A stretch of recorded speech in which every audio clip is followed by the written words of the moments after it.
Okay, you guys should hear me now and see my opening screen, the ABCs of BOBs, webinar course number 4, First Aid and Hygiene. Good evening, everyone. My name's Stewart, and I sure appreciate you tuning in tonight. Let's get a live video going here. All right, so you should see me in your screen. Okay, great. You should see me live, and you should see my opening screen. So if you've not watched, I know there's actually a ton of people watching tonight that haven't watched the previous 3 online courses. So I want to go through some really quick housekeeping items so that we know we're all on the same page. Tell you guys a little bit about the webinar interface here if you haven't seen it before. At any point when I'm split screen tonight between my slide presentation and live video, if you want to see me bigger, I will be doing some show and tell. So if you want to see me bigger, you can click and drag the window, the little window that I'm playing in. You can click and drag the lower right-hand corner of that window and make that screen bigger if you want to see me a little bit bigger. Over on the right-hand side, there is a tab called Questions. And you can click in there and ask questions. Tonight is actually I say that every time, but tonight is actually a fairly short course. And so we will be doing some live questions throughout the evening. So I want to bring in my moderator here, Jake Wild. Jake Wild, come around here and say hello. Hello. I can't field all of the questions and do the course. So Jake is going to actually write these questions down for me and kind of pass those to me throughout the evening, especially as we start wrapping up. And he's going to field any comments and things like that. So if you have any of those, there's a little questions tab in the right. Feel free to type that in. And we get a ton of them. It's a constant stream. So I won't be able to get to everyone's or all the questions, but we'll do our best to hit a bunch of them tonight. We're still going to try to keep it under an hour tonight. Okay. So anything that I'm missing? I think we're ready to roll. I think we're ready to roll, right? So tonight is first aid and hygiene.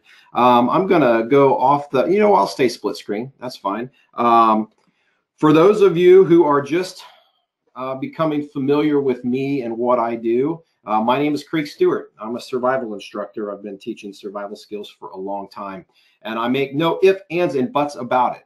My mission in life is to teach life-saving survival skills to as many people as possible, and I hope that includes you, not just tonight, but for many, many years to come. I offer training in many different varieties. So tonight's is obviously free, and it's a big topic.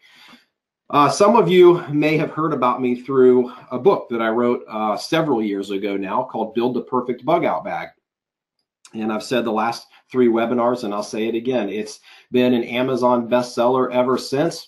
It has nothing to do with me or my writing ability. It has everything to do with this is a topic that people are concerned about, that people have an interest in. This is just a good topic. It's a great place to start for survival skills in general. So whether you're completely new or whether you're seasoned, I hope that you walk away tonight with learning something that you consider your time well spent. So that's my goal, is to add value into your life tonight.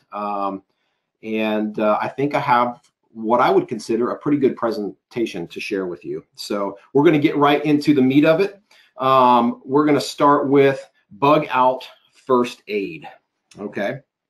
I would say of all of the survival kind of categories, first aid is probably my weakest. I think that has to do with it's probably the area I just have less interest in general. Although in college, I went through the majority of my college career as a pharmacy student, believe it or not, until I decided, no offense to my pharmacist brothers and sisters who are certainly watching tonight, you can't have this many attendees and not have any pharmacists in the crowd. So it just was not my life's passion, and I found it in a crazy story with a crow and started teaching survival skills that same year. So so I do have a lot of pharmacy, no, I wouldn't say a lot, but several years of pharmacy under my belt. So I cut my teeth a little bit there. But at any rate, it's probably, of all the survival categories, it's probably the one I have the least interest in and the one I've kind of trudged through the most. But I will share with you what I have gleaned from those who are truly experts in the area of first aid. In fact, I've emailed a couple of my friends who are physicians, a couple of emails just inquiring about a few things, some questions that you guys might have, and got some really great responses back that I'm going to share with you tonight, just kind of bug out first aid, bug out conversations that you might want to have with your family doctor. So we'll get to that here in a little bit. So let's start with, I kind of have 4 categories within bug out first aid.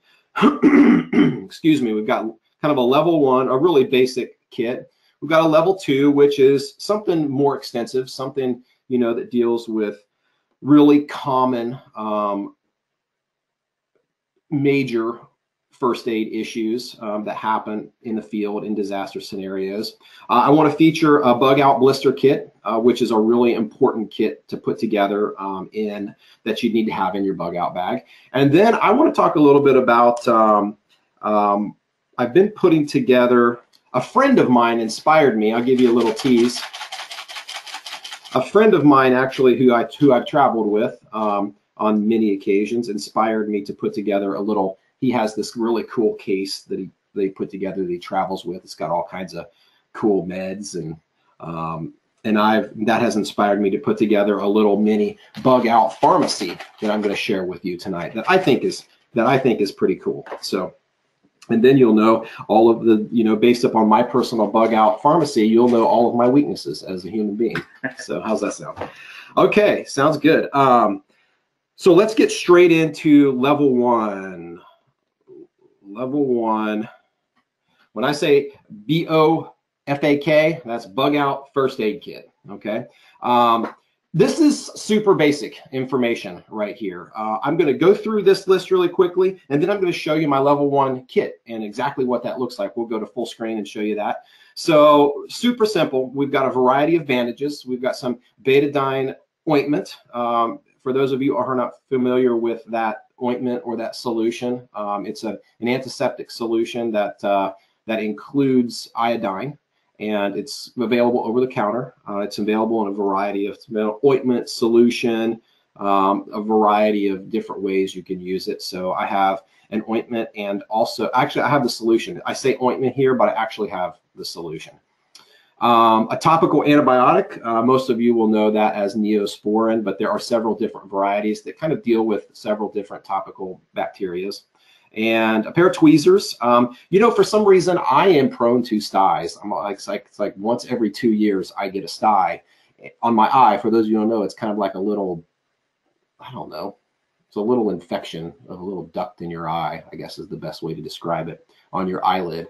Everybody knows what a stye is, and they are super annoying. And so I actually have, again, you know, for those of you who are tuning in for possibly the first time, this kit isn't going to be everybody's kit. This is my personal kit. I'm opening up my personal bug out bag and sharing with you exactly what's in my kit. So a lot of these things are going to be a little personal, but you'll glean a lot from them.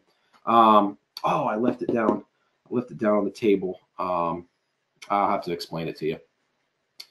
I've got this little plastic cup, like a condiment cup that you would get at a to-go restaurant there. And then I have a little vial of Visine. So let's just show you that kit really, really quickly. I'm going to stop sharing my screen. Now I should be all live video, right? A lot of pressure. So my level 1 kit is really simple. For those of you who got the bug out bundle, it's in the medium Apoca dry bag. All of my first aid and hygiene supplies are in a dry bag of some sort.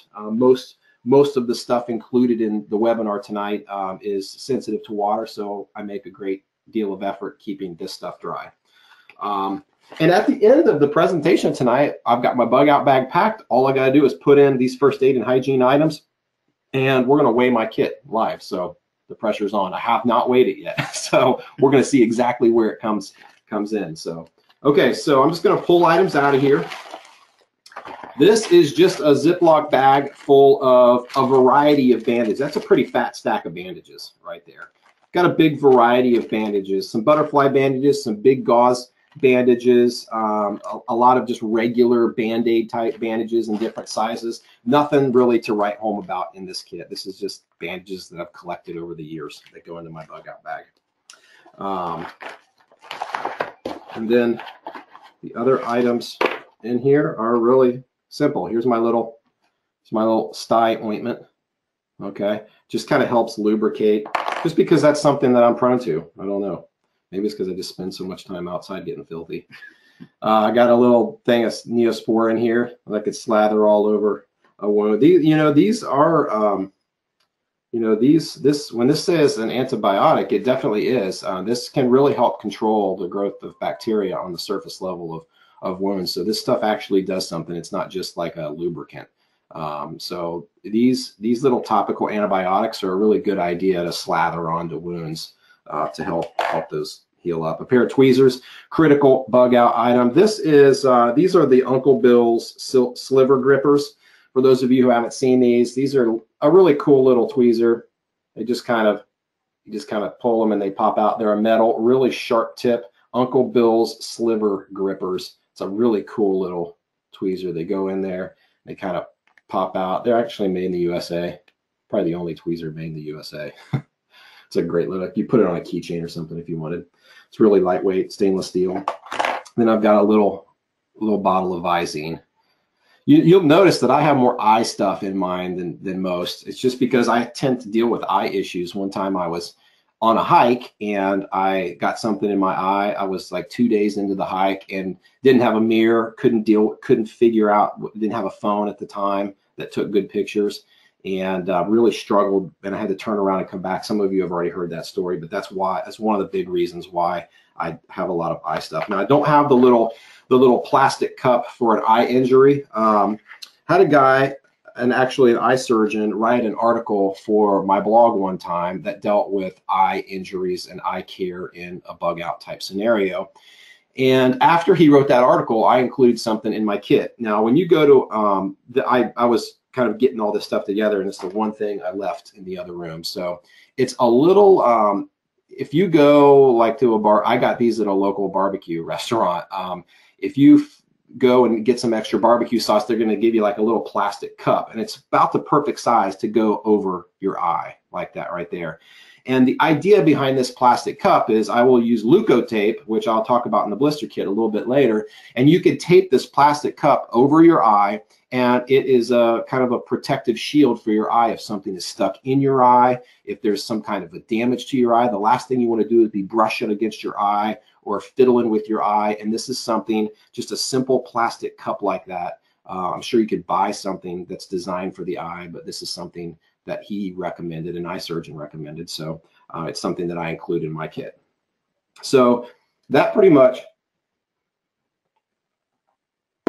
my betadine solution is actually in my level 2 kit with my wound irrigation materials. So I'll get to that in just a second. So let's share the screen really quickly here.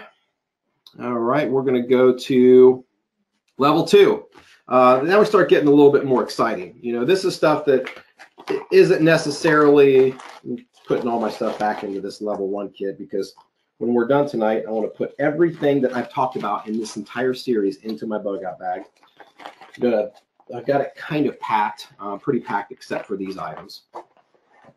I'm going to show you my level 2 first aid kit. I've got a CAT tourniquet. CAT, for those of you who aren't familiar, stands for Combat Application Tourniquet. Probably the most widely used, widespread in the field tourniquet that is available on the market today. That is a brand of tourniquet, the Combat Application Tourniquet.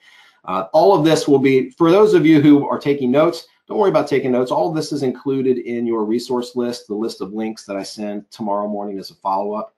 And I did confirm that we are recording tonight. So we're good to go on a recorded. So if you got cut out early, or if you're showing up late, you will get a recorded link tomorrow. I include a SAM splint, which I'll talk a little bit about. I include some cravats, which are triangular bandages that have multiple purposes. Mine are cotton. A quick clot trauma pack. a decent stack of 3x4 sterile gauze pads, something a little bit more significant, some gauze wrap, an ACE wrap bandage, wound irrigation syringe, kind of a little wound irrigation kit, some sterile gloves. I include some other rubber gloves in my hygiene kit, but they're not necessarily sterile. And well, and I use the word sterile loosely. They are kind of prepackaged sterile, but you know how that goes. And I do include an emergency blanket that's kind of dedicated for first aid. So we're going to go straight into pulling these items out of the kit. I hope you guys are doing good tonight. Hope you're doing good. It's been a beautiful day today in the great state of Indiana, that's for sure. Man, you know, it's like, it makes you think spring's right around the corner. All right, so let's pull these items out. Let's get crazy. And you're making sure we can see everything as I hold it up. All right, good. You got to share your screen to do that. Oh, yeah. I guess we will need my video playing, won't we? Yeah. Okay, so here's I've pulled a few items out already. This is my level 2 kit right here. It's the large size of the Apoca dry bag. So this is probably, it's about the size of a 8.5 by 11 sheet of paper, pretty decent size bag. So a couple items that I've pulled out of here already.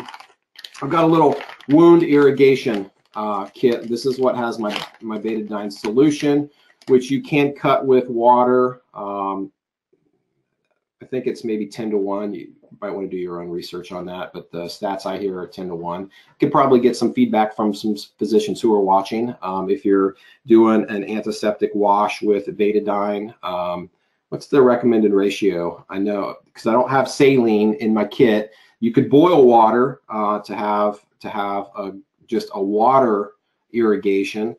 For those of you who aren't familiar with irrigation, it's just simply flushing a wound, cleaning out a wound, cleaning debris out of a wound so that you can properly dress it in the field. So that just is really a syringe.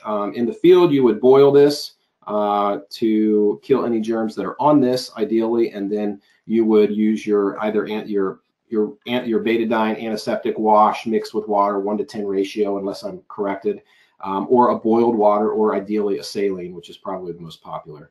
But I don't have that. So, and then you would use this as a wound irrigation. There's also some gauze in here.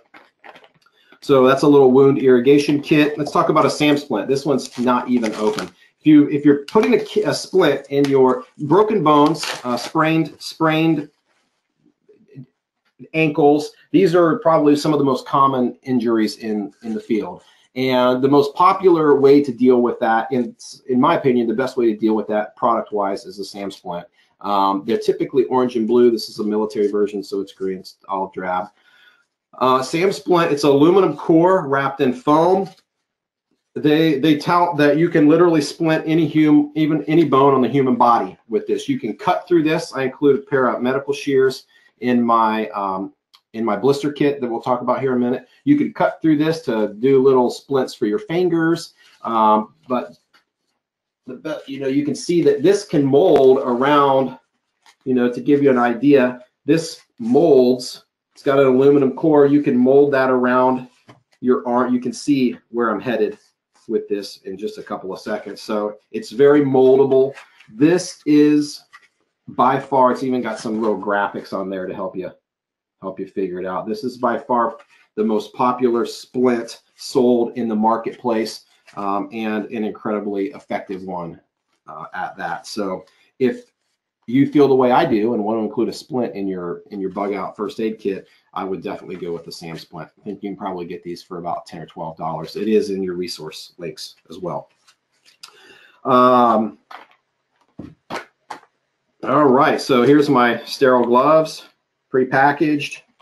We don't need to go over that. I've got an emergency blanket. This is dealing, you know, this is something to deal with, like you would wrap a cold person up in an emergency situation with an emergency blanket. That's why I have one of these, just to deal with any kind of hypothermic scenario. This is a dedicated emergency blanket for my first aid kit. I could obviously cannibalize that if I needed to. We've got some of the bigger, and I've got more than this, but we've got some of the bigger non-stick pads for dealing with larger lacerations or larger wounds. I'm not as concerned about the small stuff. You know, I can go a long time with little Band-Aid type stuff, but it's these bigger items, it's these bigger medical items that really concern me personally. So that's why I have some of these bigger items in here. So just pulling things out of my level 2 kit here. Here's an example of a cotton cravat. I've got 3 of these. They come folded up. They're like a cotton. You could use it for, I mean, you could use it as a towel. You can use it as a sling, an arm sling. You can wrap a head with it. You know, you could wrap a head with it. You could use it as a compression bandage. Once you dress a wound, you can tie this around it to compress that wound. This has an incredible variety of uses, and I've got 3 of these. My primary use for this is intended use for these cravats are to tie on a splint. So they don't cut into your skin. They're kind of wide and webby. And so it's not like using a piece of paracord. You don't have to use your belt. If you're tying on a splint, these work really, really well for that, whether it's on the leg or the arm. These 2 or 3 of these cravats go a long way. So I got some Ace Wrap bandage. For those of you who aren't familiar, these are Velcro on the ends. These are stretchy. They kind of, you've seen these on athletes. This has a variety of uses, stabilizing ankles, knees, elbows, wrists, if you've sprained those places. But it also can be used as a compression bandage for once you've dressed a wound. This can be wrapped around that wound to compress, as you already know, in order to kind of staunch blood flow. It requires a little bit of pressure. And a bandage, an Ace Wrap like this, makes that a lot more convenient. Rather than holding that, you've got an elastic kind of compression bandage on a wound that you've dressed. So I've got 2 of those in my kit. I've got to try to fold these up, guys, because I want to put these back in my, so bear with me here. While you're doing that, I have confirmation from several medical professionals that 10-to-1 dilution with betadine solution would be just fine for irrigation. Hey, great. Thank you very much, guys. Appreciate that. Appreciate that. That's what I've always been told, but it's always good to hear the confirmation. Thank you very much. And you would also suggest boiling water too, right? Just a boiled water before irrigating a wound. Probably not something out of your canteen, correct? We'll wait on a confirmation on that too. While I put these up really quickly, just bear with me, guys. I just want to put these things up so that I don't have to do it at the end of the webinar, because I want you to see me pack this stuff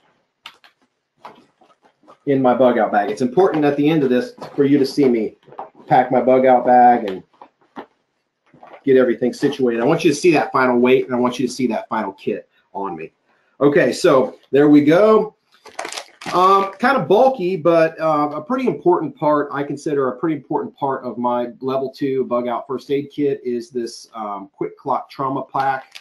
This right here is designed specifically to staunch blood flow. I believe how it works is it draws the water out of blood and gives your blood the absolute best opportunity for clotting and coagulating as quickly as humanly possible. This has what's called a clotting sponge inside as well. I'll tell you, just read you what it has in here.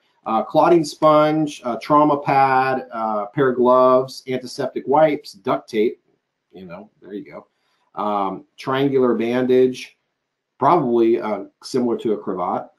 Got some sterile dressing, and then this is all in a resealable waterproof bag. So this is for something major. It's for a major laceration, and it's not hard at all to imagine these types of things happening if you're running from your home or a city or a region because of some type of large-scale natural disaster. These things happen all the time in events like that.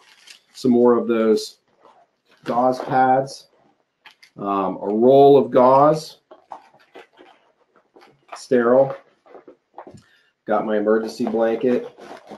And then the last thing in this level 2 kit is my cat tourniquet. Tons of videos online on how to use these. The purpose of tonight's training isn't how to use this tourniquet. It's to include one in your kit. But obviously, if you don't know how to use any of this stuff, having it doesn't really do a whole lot of good. You could do more damage with the tourniquet than you can do good if you don't understand how to apply it and when to apply it and for how long to apply it, etc. So some great videos on this particular website who sells these, and you will get a link to that. Okay, so that is my level 2 kit. I'm going to set that aside. All right. Okay, so I should be all live video. Yes. Okay, so the last time I was shared screen also. Okay, so we're going to go off the live video. Okay, now my blister kit. Okay, so that's actually a picture of my foot. Okay, you know, that's pretty nasty, right? That's a nasty shot, right? That was after a pretty rigorous, some pretty rigorous time outside. You can see the bottom of my foot's pretty shredded. In that, you can see 3 or 4 previous blisters, present blisters. There's a pretty big one underneath that bandage. So I'm no stranger whatsoever.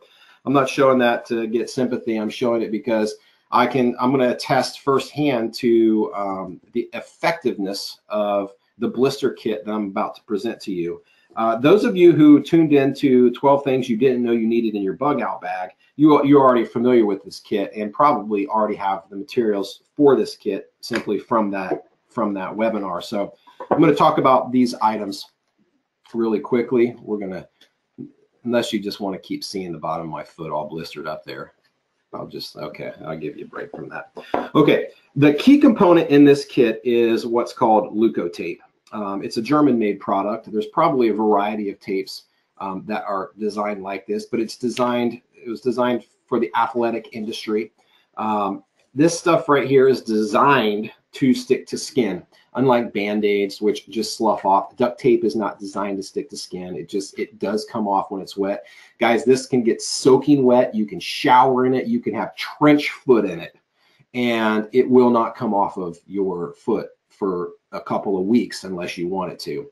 Why is this important in a blister kit? Okay, not only can this be used as a multi-purpose tape in general, this could be used in wound dressing, as first aid, anything to apply that eye cup over your eye. It would be perfect. Imagine trying to use some of your kind of first aid, your typical first aid tape or even duct tape to apply that cup over an eye with a piece of shrapnel or debris sticking or a little branch sticking out of your eye, which you do not want to pull out in the field. Imagine trying to tape that to your face. Well, that's where something like a product like this comes in. It's designed to stick to skin. It's going to hold it on. It's the same way with blisters. So blisters occur, let's say this is your foot. Blisters happen when your boot or your shoe and your sock rub up against your bare skin, and it creates friction and heat, and then that skin on the surface of your foot starts to die. And as it does, it separates, it comes loose from the rest of your skin. That cavity where it's coming loose fills with liquid and all kinds of pus, all kinds of nasty stuff that you've seen in your own blisters. So the way to deal with the blister is, ideally when you feel a hot spot coming, you put a piece of this Leukotape with no wrinkles, a piece of this Leukotape over your hot spot, and now your boot and your sock rub up against this Leukotape and not directly on your skin. Perfect. That solves your problem 99% of the time. If you already have a blister, you take your medical shears, which are in my blister kit, and one of these gauze pads. You cut out a gauze pad, a piece of gauze, the size of your blister. You put that over you drain your blister from the bottom. You take a lighter, heat up a little, point of your knife or a little. In my little cravats, they came with what are those things called? Like little pins, safety pins. They came with little safety pins. You could sterilize those with a lighter, pop under the bottom of your blister, a little drain hole in the bottom of your blister so that it drains out. Put your little piece of gauze over your blister, and then take your Leukotape and put that over your piece of gauze. Okay, that is going to be your absolute best blister treatment in the field. It's the best I've ever personally used. I've used moleskin, I've used duct tape, I've used Band-Aids, and none of that stuff works when you're really getting your move on in the outdoors, especially when you have water involved. So here's your blister kit right here. And I promise you, it's the best blister kit you'll ever use. Okay, so what is next on my list? Let's see. Oh, okay.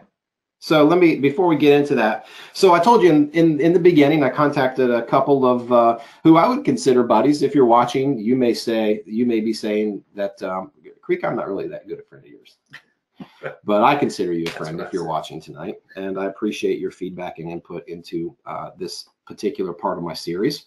I emailed a couple of my buddies who are doctors and just said, hey, you know, I'm giving this presentation, you may be watching. A lot of questions that I get from people, and some questions that I have myself, are conversations that you could or should have with your family doctor about preparedness, just preparedness in general, getting some advanced medication, and questions like that, you know, antibiotics. You know, everybody asks about antibiotics, things like that. So these are what some of those answers look like that I thought I would share with you tonight. Some of them I thought were fairly interesting. So, you know, so can we see the screen? Okay. And so here's one of the first points that one of them made. It's just said, be honest. Tell them what you're doing. Ask your physician to write an extra month's supply of whatever medication you might need or be on.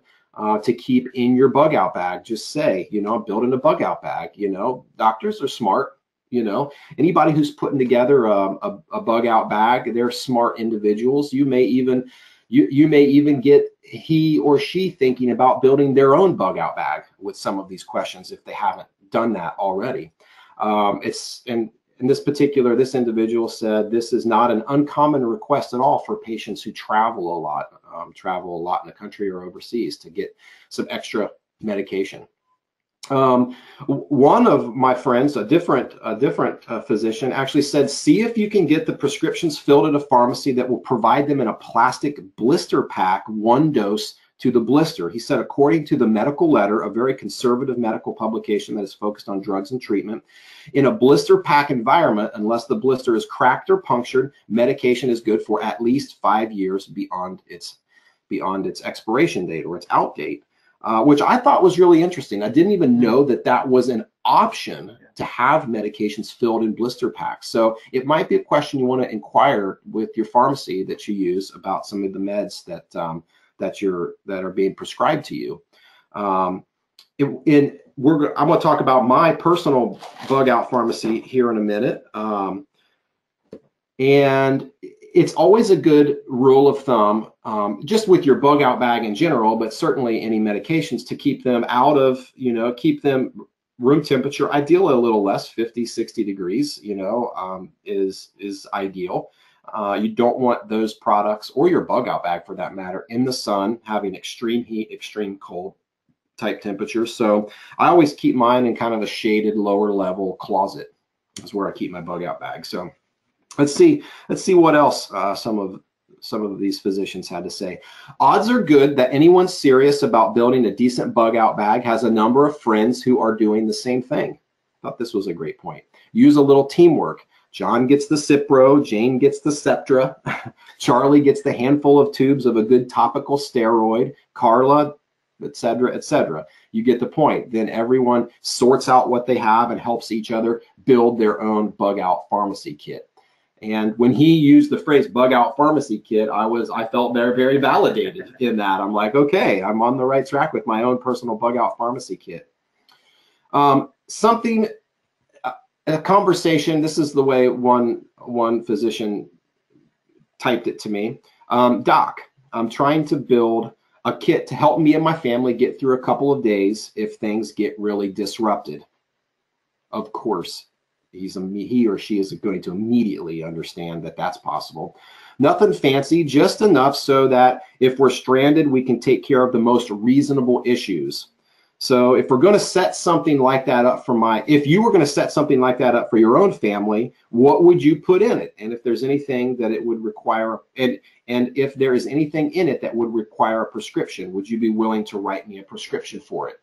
And his point in saying that like this was not to kind of insult the intelligence of your physician, but yet, he or she can offer up some suggestions. They know you, they have a relationship with you.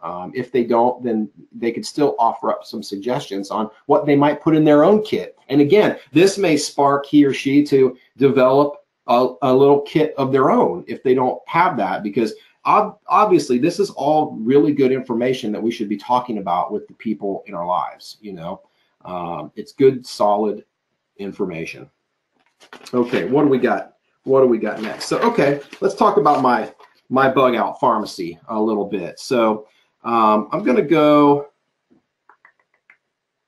drop the screen. I'm going to go just live here. And you have a link to this little kit. This is actually a fly fishing kit. This particular one is made in Japan.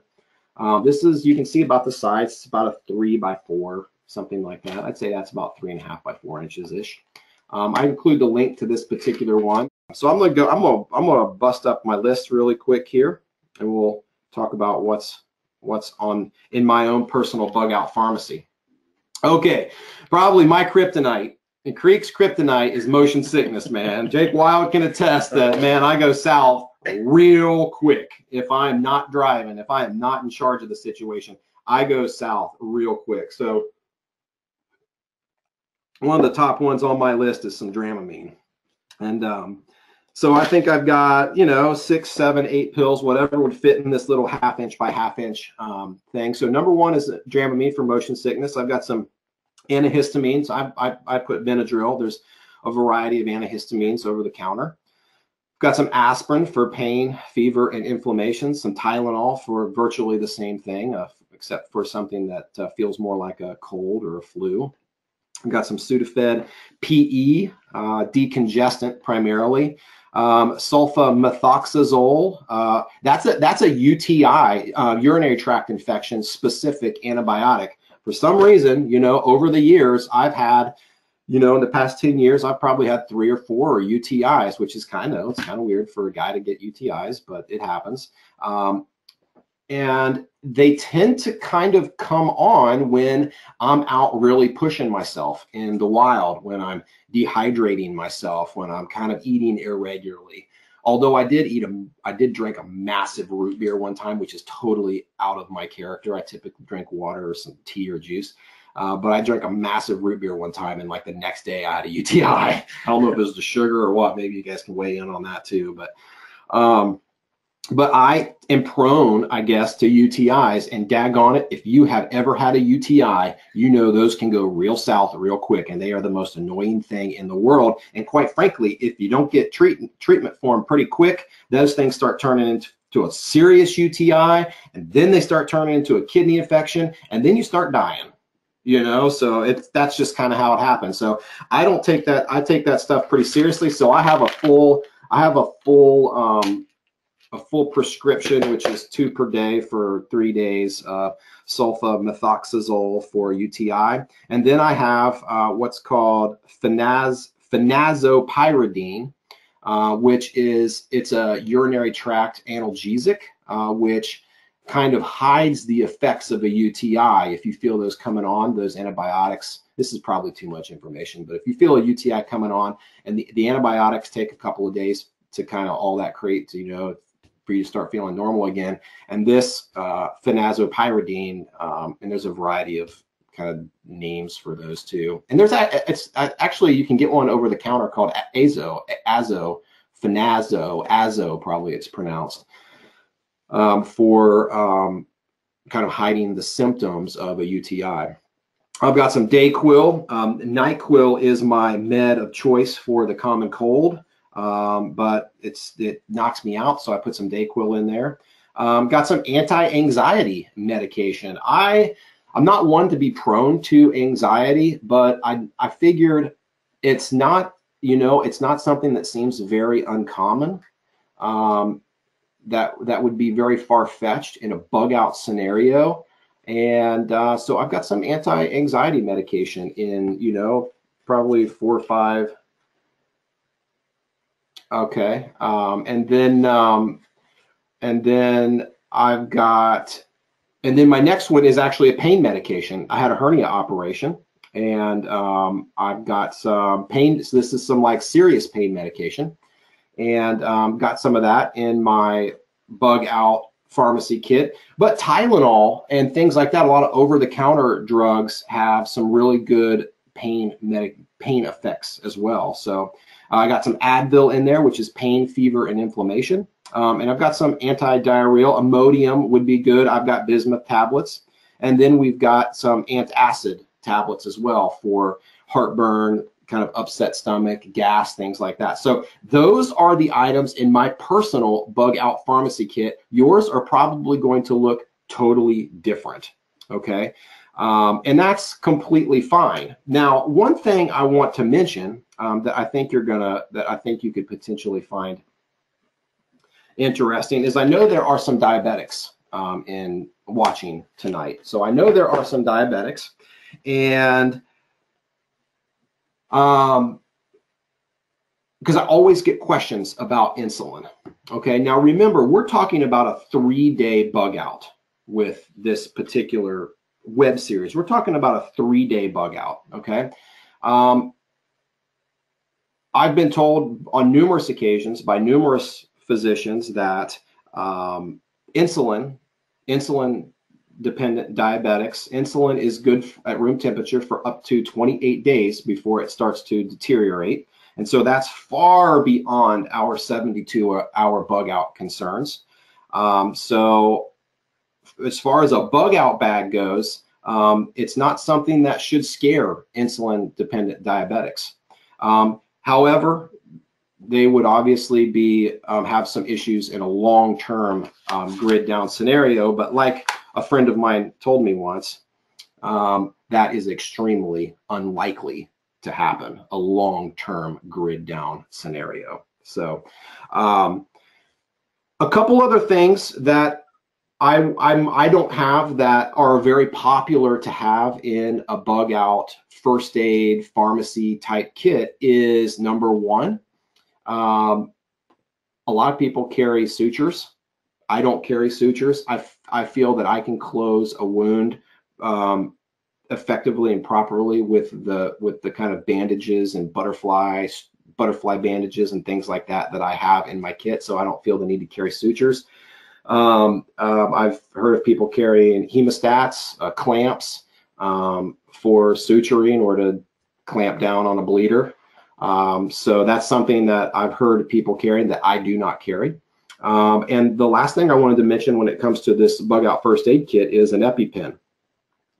If I don't have any allergies, but I know there are a lot of people out there that do, certainly many of you watching, having an EpiPen on hand, and I don't think EpiPens need to be refrigerated. I think those are room temperature meds with expiration dates, but they're super long. They're really long expiration dates.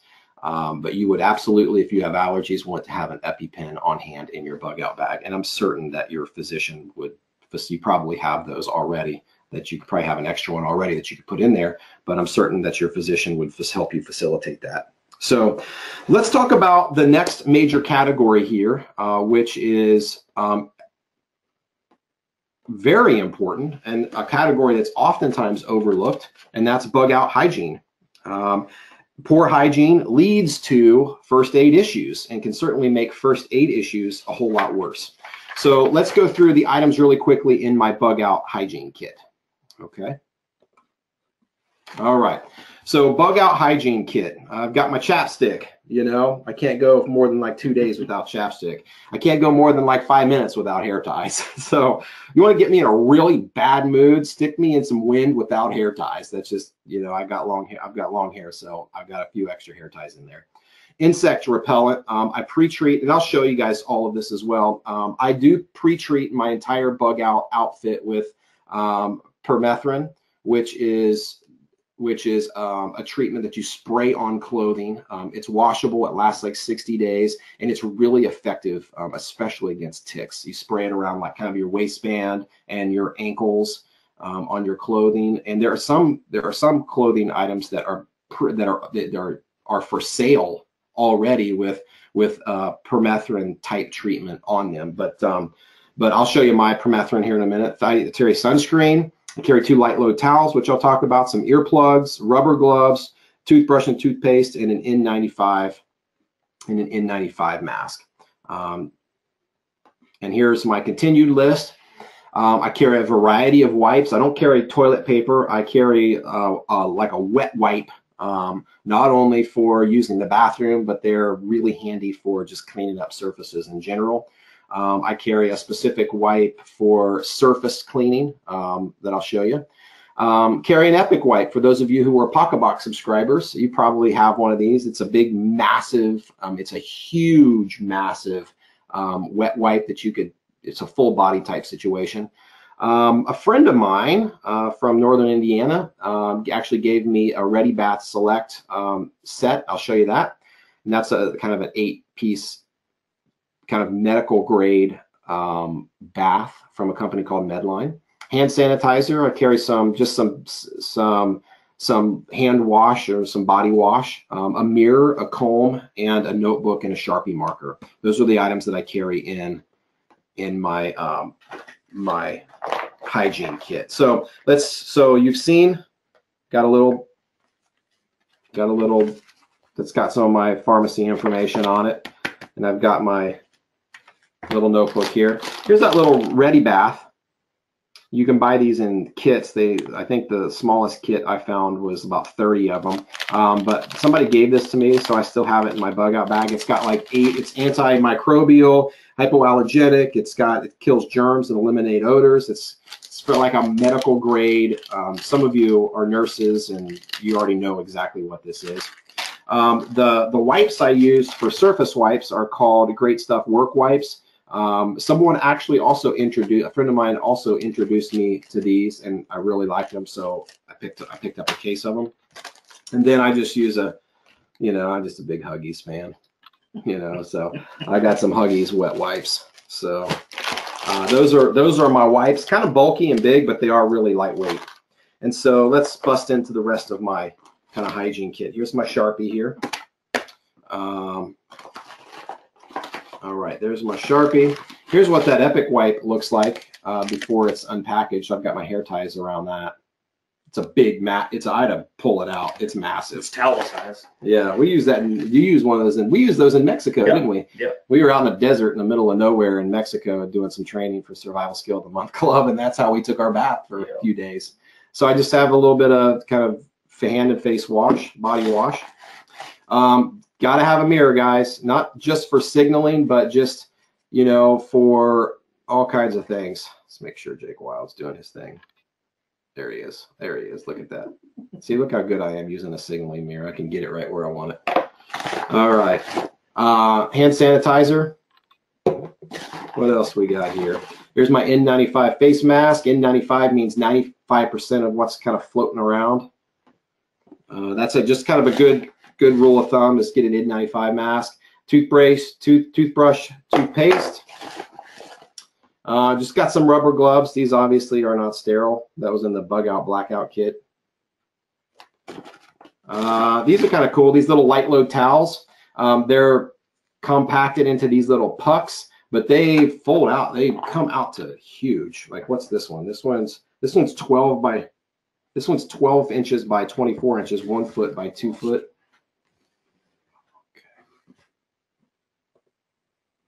You're back. Okay, we back on there? Yeah. I think you guys lost me for a second. I did anyways. Okay, if you guys lost me, I'm back. Jake Wild was panicking.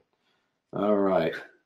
All right, so we'll go to these again. These are light load towels, little pucks. This one's 12 inches by 24 inches, and this one is probably 12 inches by 12 inches. Great little towels, reusable. They absorb quite a bit, kind of like a little chamois type towel. I've got some earplugs, just in case, not just to stifle noise. I've been in some scenarios where, the places where I'm sleeping and staying in the woods environment where I'm at. I just want to make sure I don't get anything crawling in my ears. So got some chapstick. And then I've got one repackaged. I use these here. I'll show you real quick.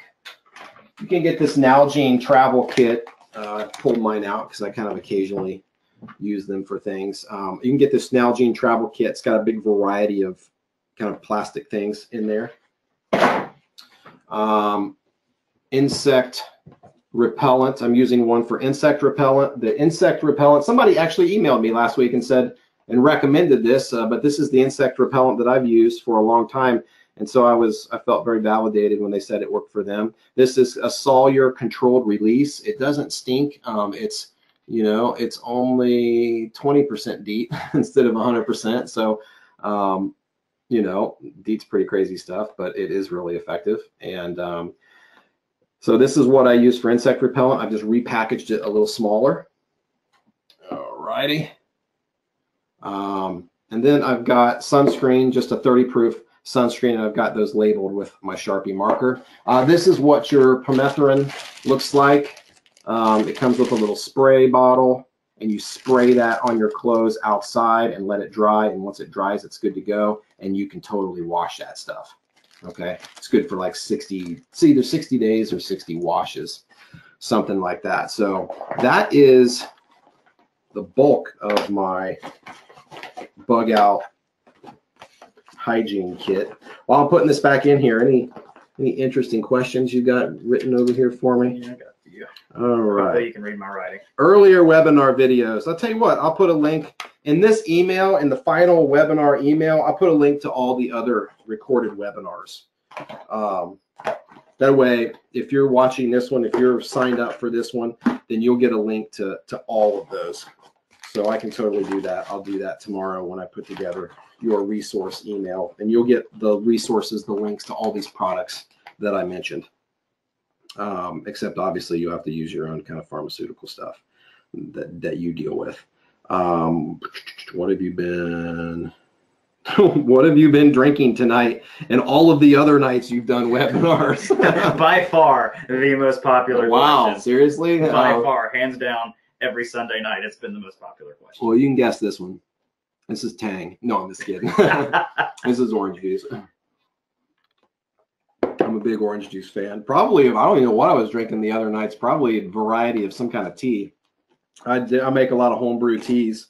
I pick a lot of stuff and make a lot of homebrew teas. So it's probably some kind of homebrew tea. I don't drink alcohol, so you've never seen an alcoholic beverage in there, but certainly some kind of tea. I'm kind of a tea junkie. All right. Here we've got when is non-con book coming out? Rugosa sequel. Let's make sure I'm done with my situation here. I think I'm pretty much done with first aid and hygiene. Hopefully there's something that you can glean from those items. Did I cover it all? I don't know if I covered it all or not.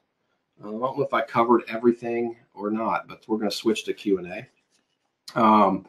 All right. Non-con book coming out. It's in editing and final design right now. So if you go there in your head, like I do, if you like really go there, like, man, what if things go so south that I got to walk out the front door and I'm never coming back home? Then I wrote that non-con book for you, man. It's the real deal. That pack is serious. And I'm going to weigh my bug out bag here in a second. I'm going to put this stuff in here. We'll answer a few questions first. We losing people? I like to see if we're losing people when I start Q&A. Actually, we're still climbing. Yeah. So if you're hopping on here, appreciate you coming on. Do I carry any essential oils in my bug out bag? You know, up until I just went through my last revision, I carried tea tree oil mainly for the removal of ticks. But I kind of went the permethrin angle and pre-treated, so I'm not as concerned about ticks. And I'm not really tick prone in general. Some people just get ticks, and I just don't get that many ticks. But no, other than I did for a long while carry tea tree oil. Other than that, no, I haven't. Any opinions on animal fish antibiotics? I'm just not an expert on that particular category. I'm certainly not a doctor. So I don't have a whole lot of recommendations on the whole fish antibiotics thing. It's not something that I do, but I certainly have heard about it in the survival industry. So I wish I had some better advice for you on the whole fish antibiotic topic, but unfortunately, I don't consider myself versed or educated enough to comment. What if I don't like Spam? In the food category, you know that I suggested Spam. I actually have a couple of alternatives because I was emailed that a couple of times. Here's one. If you've got an awesome mom like I do, she'll make you some homemade beef jerky. Best beef jerky I've ever had. Read them and weep, suckers, right here. It's all mine. Nobody's getting any, not even you, Jake Wild. Come on now. This is some serious treasure right here. You could put beef jerky in your kit. If you want something super bland but very packed with calories, what is this, like per bar? 200 calories per bar. This is called Daytrex. This is a 12 bar block, I think. Let me see here. I think this is in.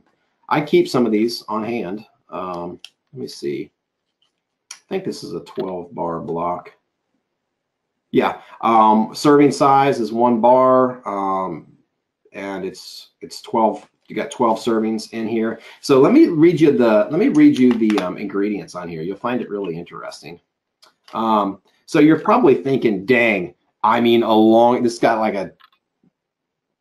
this expires in 22, and I've had it for a little while. It's not as long of a shelf life as you would think, but you're probably thinking, man, that sucker's just packed with like sodium or whatever, preservative or whatever. Look, listen. Oh, I guess it's got salt in it.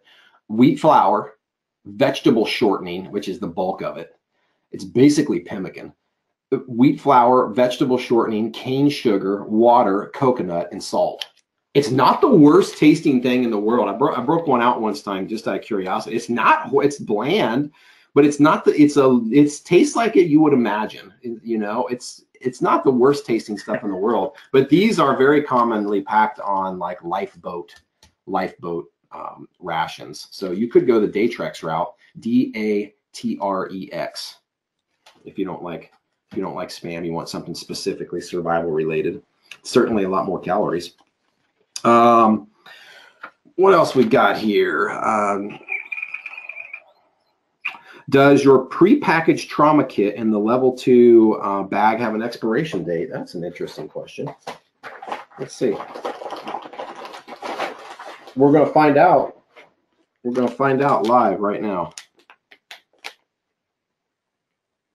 Yes, this August, 8 of 18.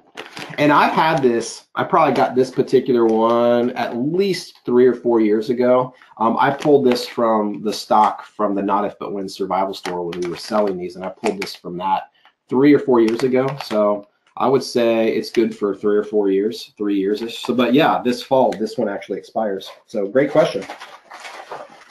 And thanks for reminding me of what I need to replace. Anything else interesting coming in that you're writing down over there, Jake Wild?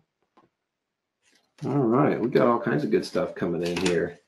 Do you keep a knife sharpener in your bug out bag? No, I don't. I've taken all my maintenance tools out of the kit. When it comes to knives, high carbon steel or stainless, you know, I don't think it really matters for your 3-day bug out bag. I wouldn't get so caught up on those details. I use a carbon, but I'd be just as happy with a stainless. My pocket knives are stainless, most of them. Like I love the Buck 110 folder, and it's stainless. I wouldn't get so caught up on that. Stainless is going to be a little bit harder to sharpen. Probably not going to even need to sharpen it in a bug out scenario. Do you suggest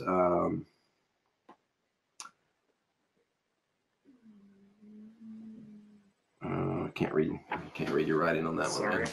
Bugging out with pets. Yeah, you know, that's you know, some pets are like kid children. You know, they need to be dealt with the same that a human does. They need all the same things minus they'd sleep in your shelter with you. Some pets, you know, require clothing in extreme conditions, actually, but they need the food, they need the water, and most pets can ideally carry that on their own in little pet saddle bags. I think most pets, unless they're really tiny, would be able to carry some of those own supplies in little little saddlebag. So it's absolutely something that you should consider.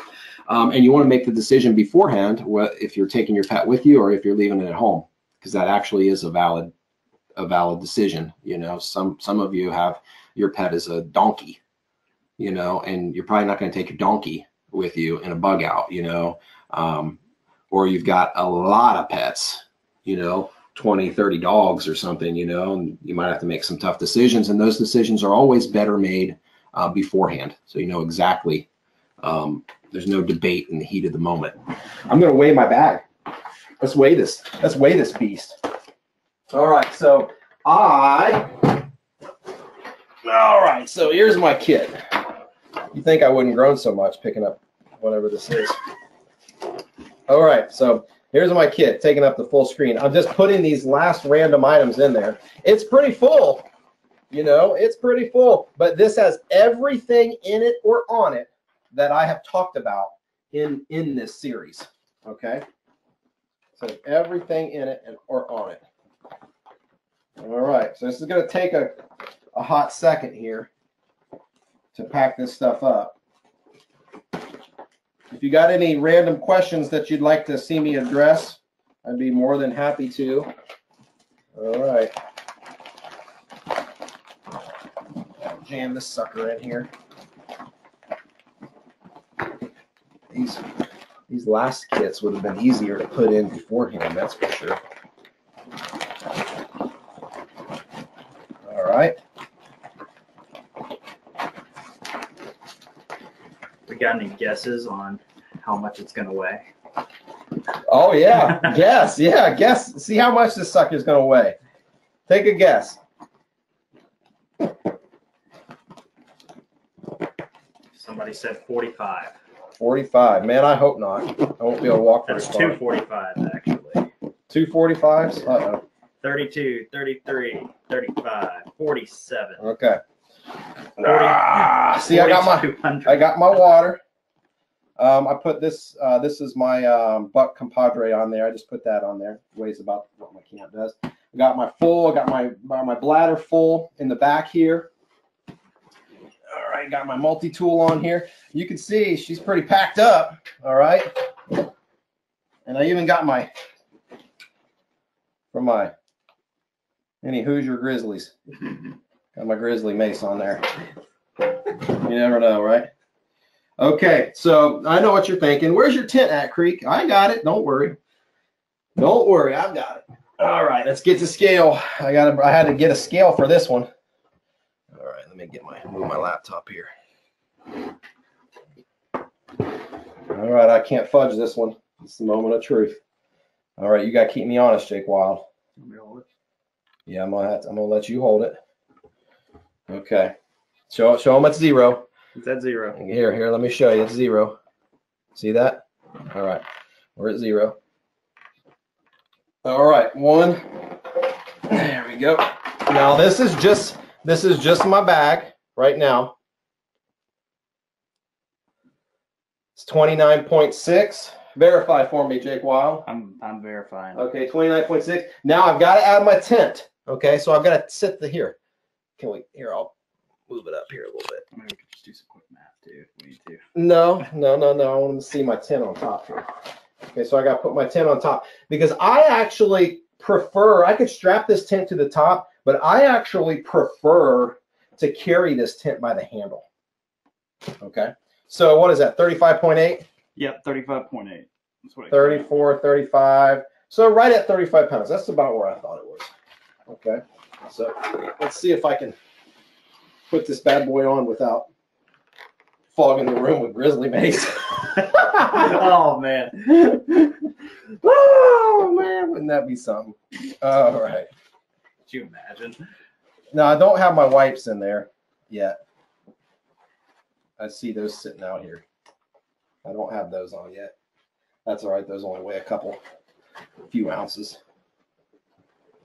All right, so I'm just going to give you an idea of what this bad boy looks like. Now, this waist belt actually rides kind of high on this, which I like because I can still carry, and it gives me a little bit of, like, here's my waistline right here, and so I don't have this waist belt right on my waistline. So I like cranking this down pretty good. So there's what you get with the bag. And I actually prefer with this bag to carry my tent separately. I can either carry it under my arm, carry it kind of handle on it, but I could always strap it to the top or to the bottom. It's actually more comfortable on the top for the load. And this is a really good feeling. It's a really good, I don't even have my chest strap done. But this is a really good feeling pack. Like I feel very comfortable with this pack. It's evenly spaced and weighted. So that's for those of you who bought the bug out bundles, that's kind of what you can expect yours to look like when it's like all loaded up. Sound good? All right, let's take this thing off and we're going to answer just any random questions that are coming in, and I think we got most of them. Yeah. And then we're going to kind of wrap up the series. The good thing about doing this series, guys, is that I was able to really kind of go through, let's get that scale out of the way, really able to go through my own kit with a fine-tooth comb, make sure that I was ready to present my own kit. So had a really good time doing this series. I hope that you guys found it useful and helpful, and you were in some way able to glean some kind of information about the four courses. So we started off with shelter, clothing, and packs. Then we covered water, fire, and food. And then we covered tools, self-defense, and miscellaneous. And now we just covered first aid and hygiene. And they're all super important categories. So I would love to hear your feedback on this series if you liked it. I'm planning a really awesome course for later in 2018 that deals more with home preparedness. I'm actually preparing to walk you through my personal bug in plan for an extended period of time, actually, that covers up to 6 months. And so it's a pretty extensive plan that it's taking me a lot of work, many years to develop this particular plan. But we're going to start with my entire food storage plan. And we're going to get right into my own personal food storage, which is a really popular question that I get. But that's coming later in 2018. So just a little teaser. That's it, guys. Appreciate you tuning in to the ABCs of BOBs, of the free webinar series about Creek's personal bug out bag. I will email you tomorrow with a link to watch the recorded webinars. I'll also include the previous 3, and you will get the entire resource links and this presentation in your email tomorrow. So thanks so much for your time. You guys take care, and remember, it's not if, but when.